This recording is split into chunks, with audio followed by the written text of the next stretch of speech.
All right, so we are live, everyone. My name is Jesse, and I am with Exploring by the Seat of Your Pants. For those joining us for the first time, and we do have a bunch of people, including our speaker, joining us for the first time today, we are all about bringing conservation, adventure, and science into classrooms around the world.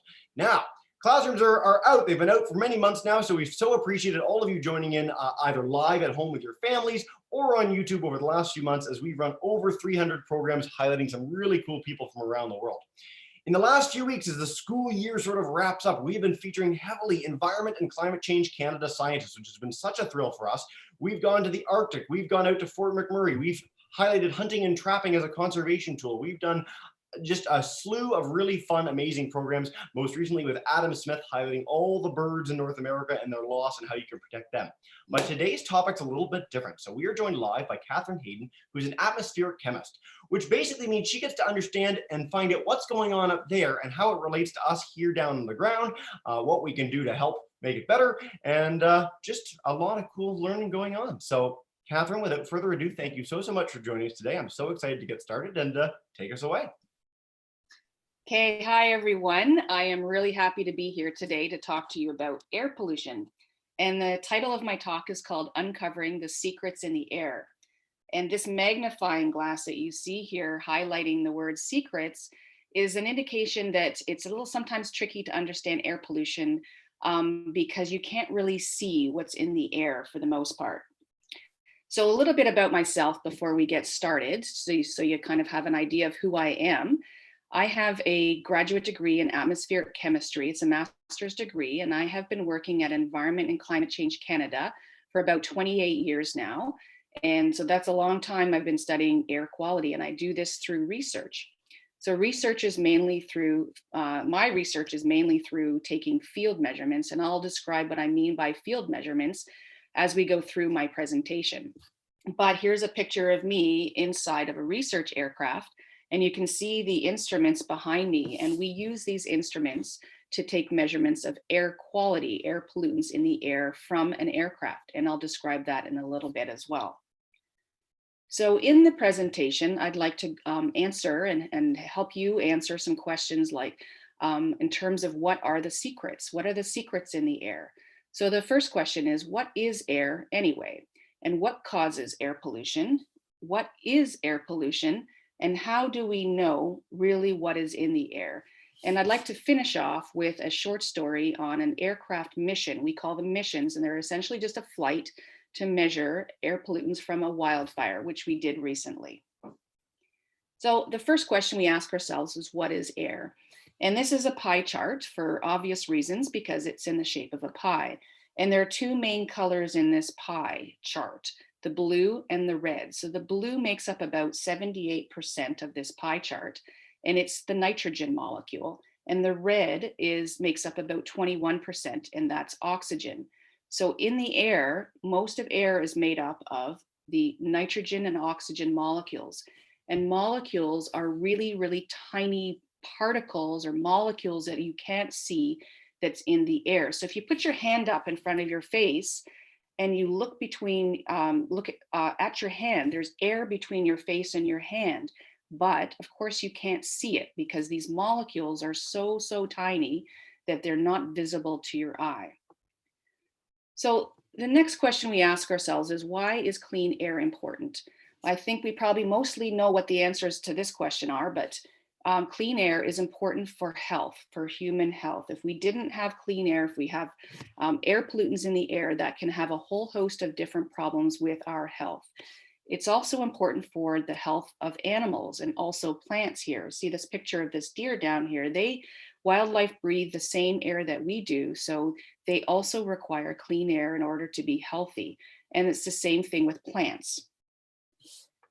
This is a picture from the top of Whistler Peak. I don't know how many of you out there are skiers or anything, but or how many of you may have been lucky enough to ski at Whistler Mountain Resort in British Columbia, but we have an air quality measurement site at the very, very peak, at Whistler Peak, very, very top of this mountain. And this picture is taken from that air quality monitoring site. And so you can clearly see the mountains in the distance, the white clouds and the blue sky, and air is all around us here. We can't see the air, as I mentioned, because these molecules are so tiny, but With our detective hats on, we can see what air pollutants do. So with this magnifying glass here, if we start thinking about evidence for what air pollutants can do, this is an example of a bad air pollution day where it was reducing the visibility. So you see this hazy, brownish, mucky air here that's reducing our visibility. And this is an example of a bad air pollution day. Another example of what air pollutants can do is health impacts, which I already mentioned. And there's a range of them that include problems with your respiratory system as well as heart problems as well. Air pollutants can also have impacts on wildlife, and I alluded to that as well. Air pollutants don't stay in the air. They will eventually come down to the Earth's surface, and they can do this through various ways. But once they reach the Earth's surface, they can get into our water, they can land on our trees and our grasses and soils, and this is where much of our wildlife lives. So it can affect the habitat of particular wildlife as well.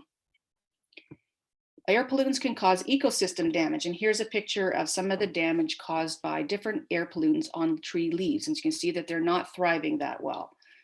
There used to be also a huge problem with acid rain. Acid rain used to be a huge problem in the 1980s, and it's largely been mitigated, but there are still problems with it. Acid rain is when specific air pollutants in the air come down to the Earth's surface through rain or fog or snow, and they can have actually destroy trees like you see in the area here because of because of their acidic tendencies. Air pollutants such from like wildfires can have problems with issues with climate as well as air quality. And here's a picture of a large plume from a wildfire that actually occurred in British Columbia not too long ago. So as air quality scientists, we like to group air pollution into two different categories in terms of what causes air pollution.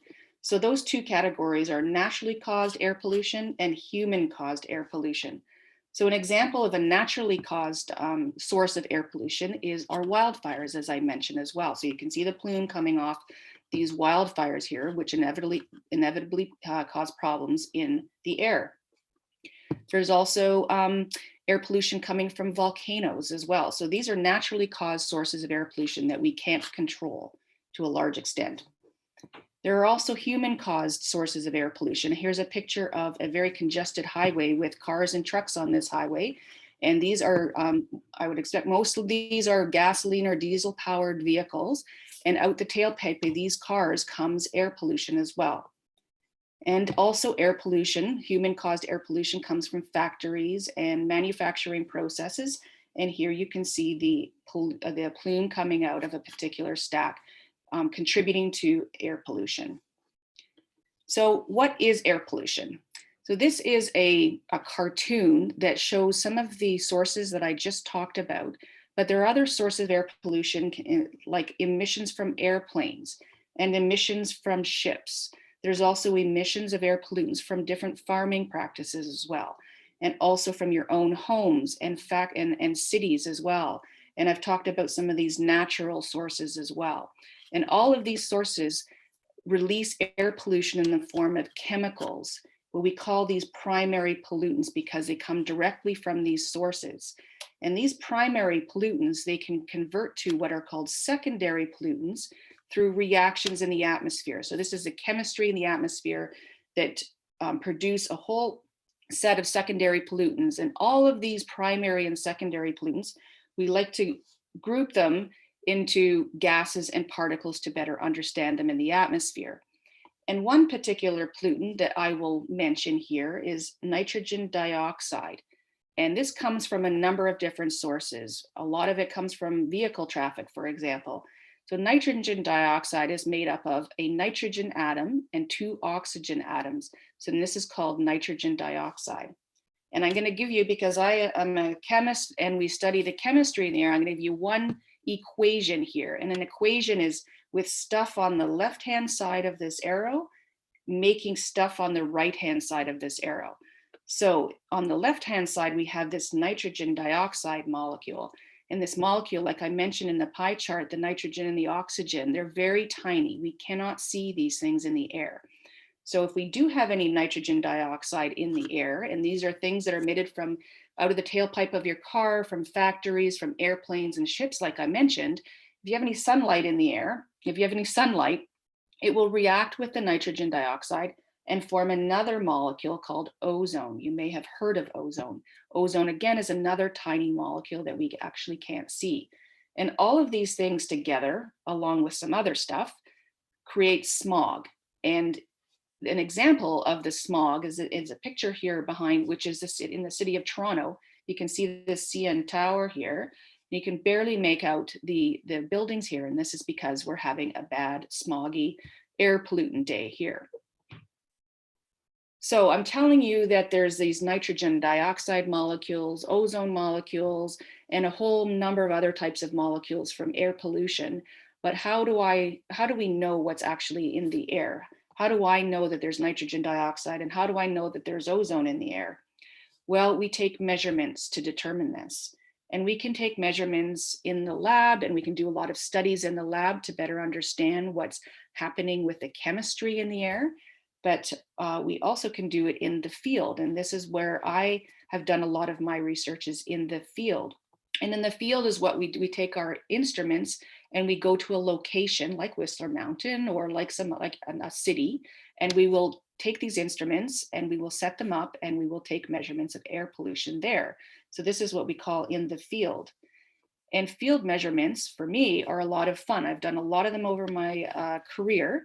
And this is a map showing some of the locations of where I've done these field measurements. And they include British Columbia, a bunch of sites in British Columbia, in Alberta, in Saskatchewan, a few places in Ontario, Quebec, and then Nova Scotia. And I've been also up to the high Arctic, which was quite a while ago, but that was quite fun as well. So again, how do we still know? How do we know about nitrogen dioxide and ozone in the air or anything else? With these instruments, we are developed to measure certain molecules. So for example, if we look at this picture here, this is a rack with a stack of instruments. Our instruments come in many different shapes and sizes and forms, but these are example of instruments here in this rack. And each of these boxes here, box-like instruments, measures a particular molecule. So for example, if this box is represented by this box in this diagram here, we need a way to sample the air so that we can measure the air pollutant of interest. And we typically will have a pump, and the pump can be outside the instrument, it can be inside the instrument. And so the pump is needed so that we can draw air into the instrument. So air comes into the instrument, and we need to detect the molecule in some way. And there's a whole bunch of different ways of detecting molecules. And one way is through reaction with another type of molecule that we know reacts with the air pollutant of interest. And then we have special detectors that will detect the molecule. And once that happens, once we've detected the molecule in the air, we outspit some data. And this is an example of some data that we plot it this way. It's called a time series. And if the red line and the black line indicate the levels or concentrations, how much air pollutant is in the air, and we can then look at this. And if the concentration goes up, the black line would go up. And if we have lower levels, the black line comes down. So we can look at how the concentrations of air pollutants are changing with time and also with space. So if we by comparing with other air pollutants and comparing with things like winds and different meteorological variables, we can use our magnifying glass and put our detective hats on, and this helps us to uncover the secrets in the air. Now with field measurements, we can do these field measurements in different locations, as I've mentioned. We have, and these are examples, we have a stationary tower in Borden, Ontario, and Borden is about an hour and a half north of Toronto.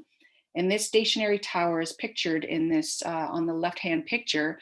And this tower is quite high. It has a staircase so that if we are not afraid to climb all the way to the top, we can make it to the top and see this kind of a view. So this tower is tall enough that we can see above the treetops here.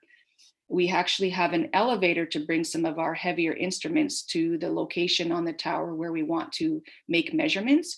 or we use tubing. We just put tubing up the tower and we can suck down, using a pump, we can suck the air into the tubing, into the instrument and measure as well. Another picture of the site is, this site is going year long, all round the year, and is a picture of us trying to access the site in the winter time.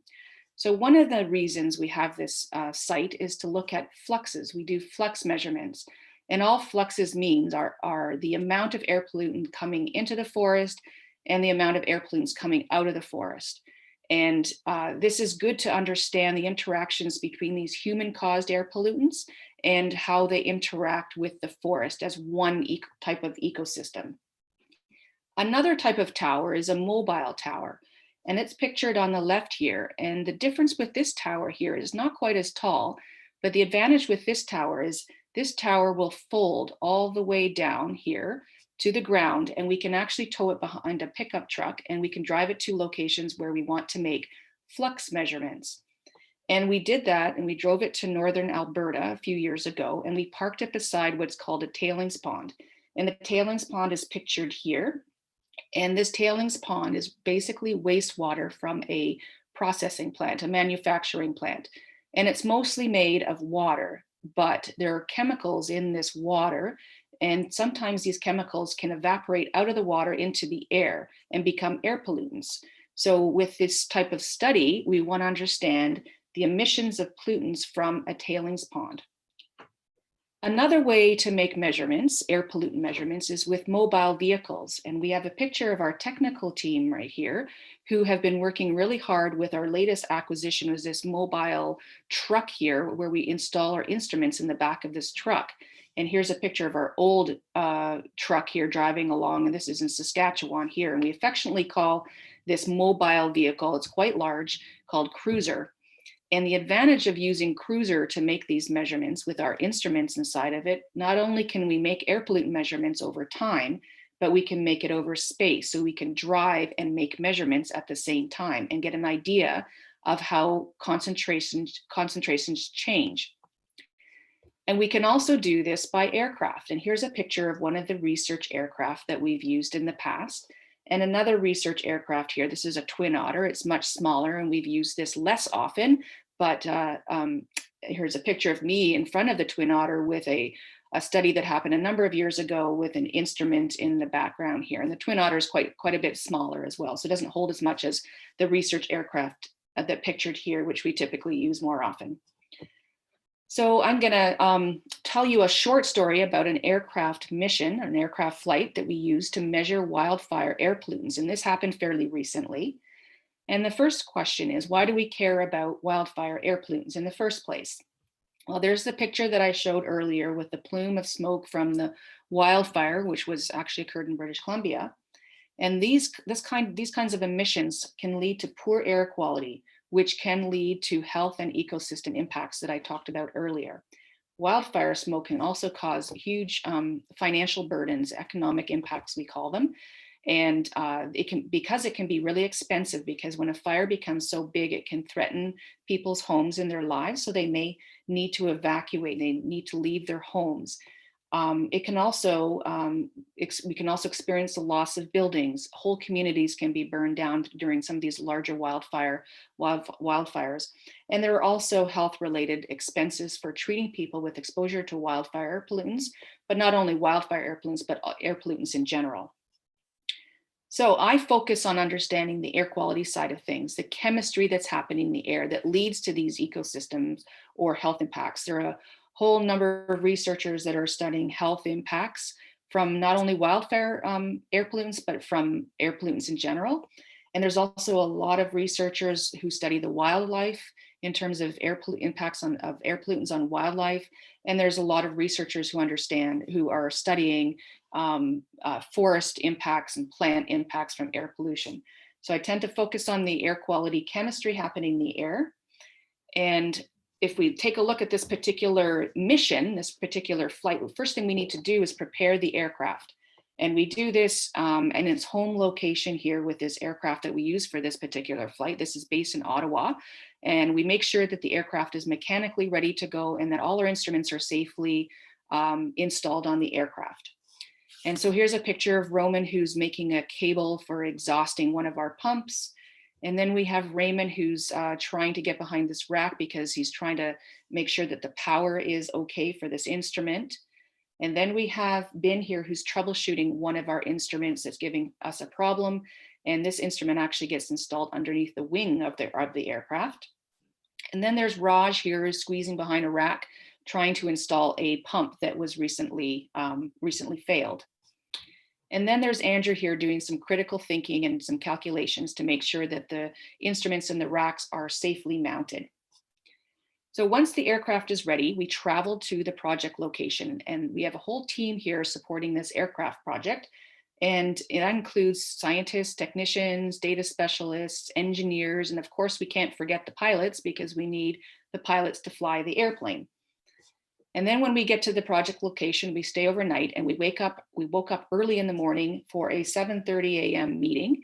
And there's a picture of the meeting room here, where the scientists and the technicians discuss where the wildfire is located, what our flight plans are, what are we going to do when we get close to the wildfire, how are we going to sample the air, what the weather conditions are like, how fast the winds are blowing, which direction are they coming from.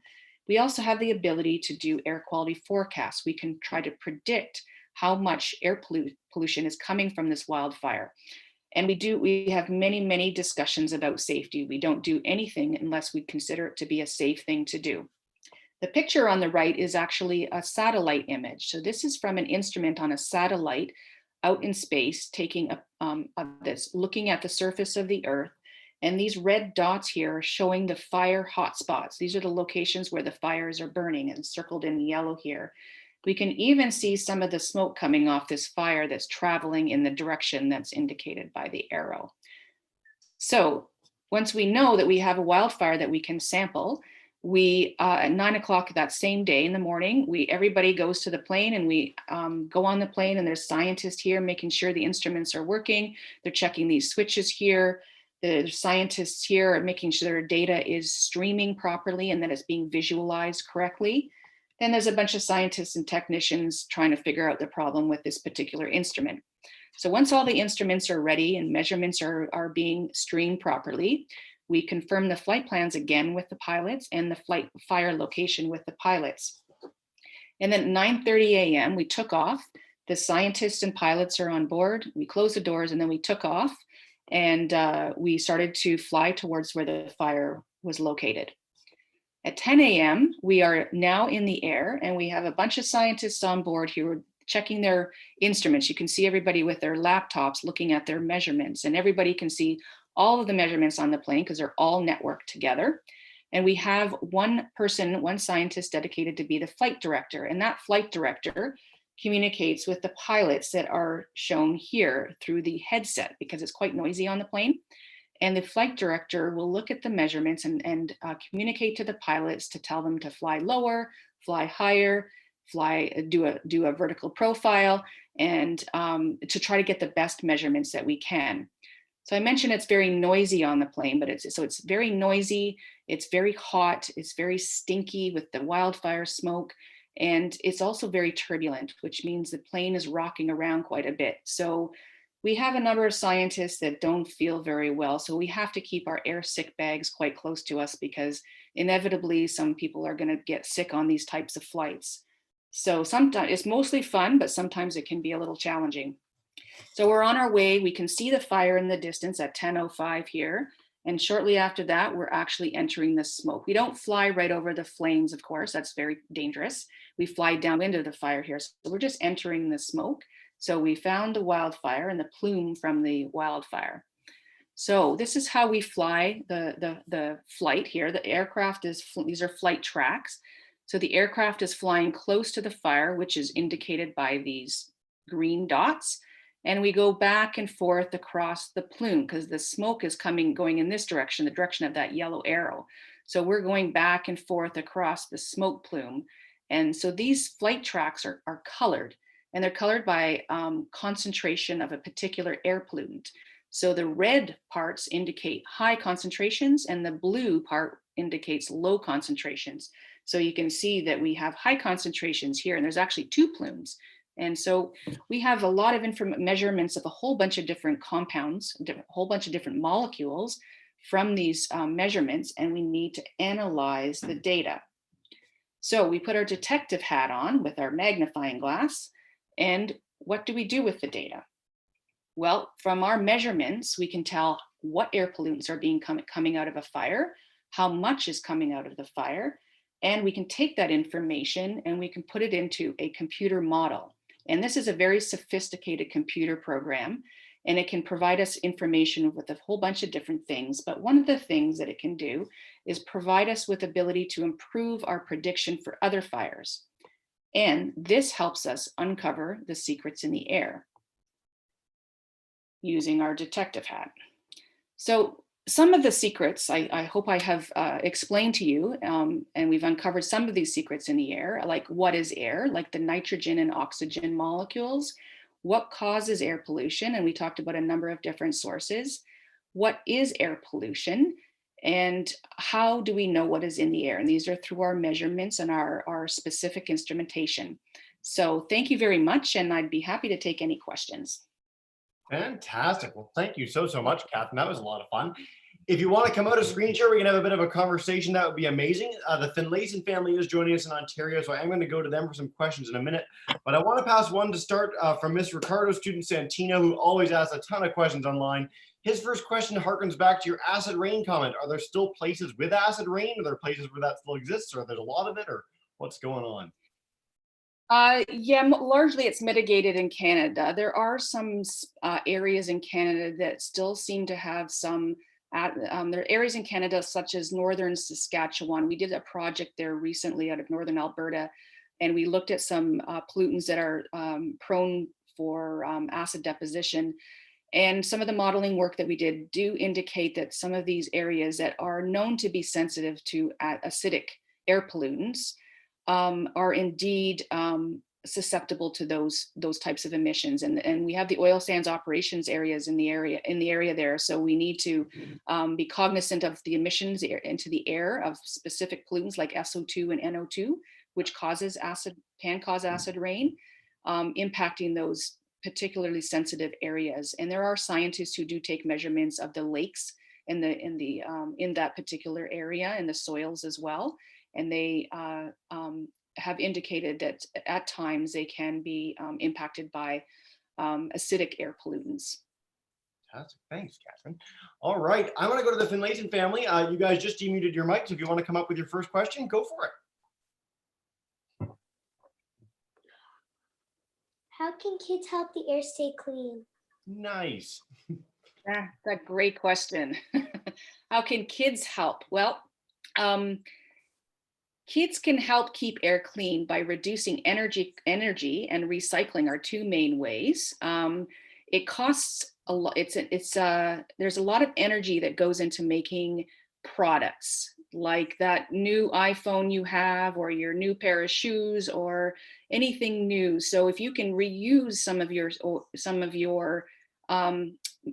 products like that instead of buying new, that would help with air pollution. If you can turn off your lights, turn off your monitors, turn off your computers, you can save energy in your own home.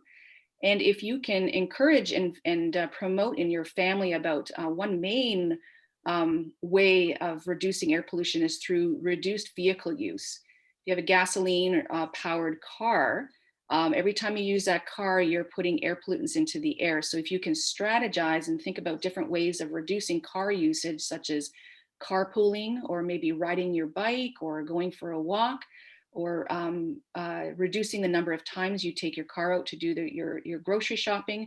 So as a family, you can make sort of decisions on how to reduce vehicle use in those types of ways. And another way is using public transit, for example. So those are some of the ways that you could consider reducing air pollution as a kid. Fantastic. Great question. I was gonna, it's one of those questions that we ask no matter what in any presentation if it doesn't get asked, but thank you so much to our family for asking that one. We will come back to you guys for another question. And I love that as a question, and something we get in our marine plastic presentations too, because everyone can make a huge difference, and there's such simple things that you can do to make that difference, which is fantastic. So thanks, Catherine. Now, you told the story of this fantastic air pollution and fire flight, but you showcased places around Canada that you've been, and one of them was the high Arctic. Could you explain a little bit about what you were doing up there? Was that looked like a lot of fun? Yeah, that happened quite a while ago for me when I was actually a junior scientist. At the time, we were in a project called Polar Sunrise, and we were trying to understand what are called ozone depletion events. So this is ground level ozone, and ozone was going away, and we couldn't understand what was happening there. The Arctic has a special chemistry, atmospheric chemistry processes going on up there. So we had this project that was part of the purpose of it. So I was up there with my boss at the time, learning this new method for measuring ozone, which was a fairly new, sophisticated way at the time. So we were up there. I was only up there for about a week. And we were measuring ozone and other things like nitrogen dioxides, because you need those to form ozone. And so we're trying to understand the chemistry of why, excuse me, why ozone was disappearing down to almost nothing in the Arctic. And it has to do with some of the chlorine chemistry that's going on up there. So yeah, that was my first trip to Alert. And I've been up there one more time. But since then, I have not been up there. Most of my research has been down in lower latitudes. Hey, it's all fantastic. But every time we can highlight the Arctic in one of these programs, it's a great opportunity to do so. And for kids at home, check out Alert, check out Eureka. Some of the research stations up there and the work that's done in Canada's Arctic is really spectacular. So very Yes, cool. it certainly is.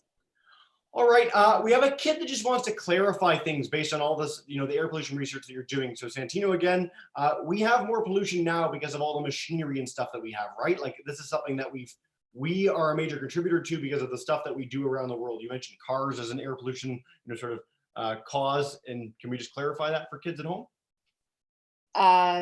So it's about more pollution now than More previously. pollution now because of what we do and because of industry. Yes. Yes, that's certainly true. I mean, there's certainly a lot more vehicles and vehicle traffic there from years ago. I mean, that's sort of there's actually a good news story too, though. We have over the years, we've actually reduced the amount of air pollution of things like sulfur dioxide, for example, over the years by emissions controls on different processes, mainly factories. Producing SO2. They've used scrubbers in their stacks, and so that's reduced, for example, SO2. However, you're right, there's certainly a lot more cars on the road today, and that has increased pollution levels, particularly in some of the more major cities around the world that have a huge population, like in some of the major cities in China and Beijing and in Los Angeles. Some of these cities have huge population and huge numbers of vehicles and industry. And yeah, certainly that has been an issue as we have developed over the years. You mentioned something just really briefly as a throwaway line in there, and I want to harp on it for a minute, talking about scrubbers in industry. So this is something where it's like something that can strip chemicals out of the emissions that are going out into the atmosphere?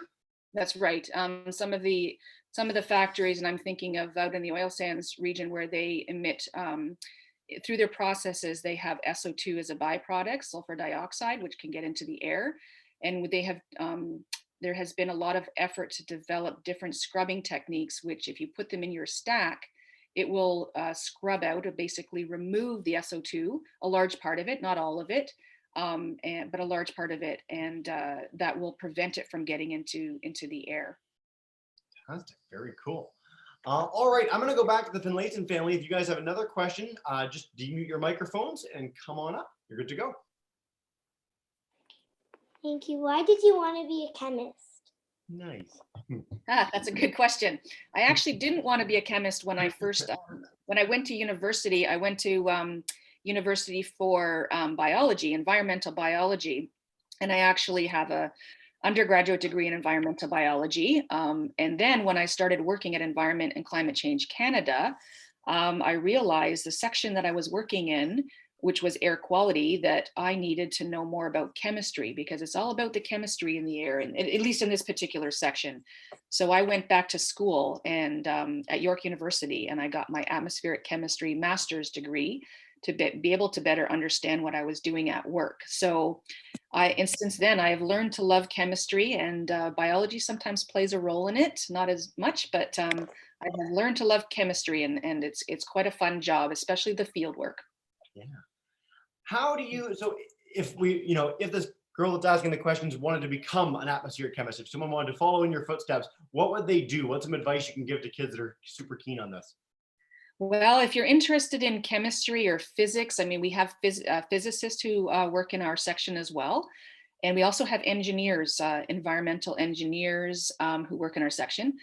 And if their kids are interested in following this sort of path, you need to take the chemistry and the physics and maybe to some extent the biology in high school. You need to take those courses all the way up to grade 12.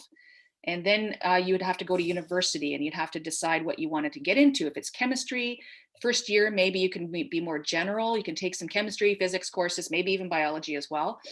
And then you'd have to decide what you're going to focus in. If it's chemistry, then you have to start taking more chemistry courses. And then you would get graduate with a chemistry degree, undergraduate degree, they call it.